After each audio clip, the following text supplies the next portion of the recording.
প্রায় ৫.৫ কোটি টাকার অবৈধ সম্পদ ও ৫৭ কোটি টাকার সন্দেহজনক লেনদেনের অভিযোগে স্বরাষ্ট্র মন্ত্রণালয়ের সাবেক অতিরিক্ত সচিব হারুন অর রশিদের বিরুদ্ধে মামলা করছে দুর্নীতি দমন কমিশন দুদক।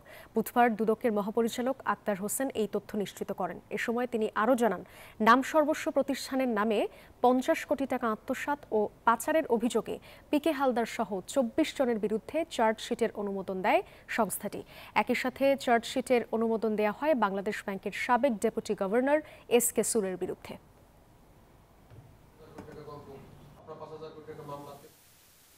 হারুন রশিদ বিশ্বাস, অতিরিক্ত সচিব, অবসরপ্রাপ্ত, স্বরাষ্ট্র মন্ত্রণালয়, বাংলাদেশ সচিবালয়, পাবলিক সার্ভেন্ট হিসেবে দায়িত্ব পালনকালে অস্বাভাবিক এবং সন্দেহজনক লেনদেন করার অপরাধ অনুসন্ধানকালে প্রমাণিত হয়েছে।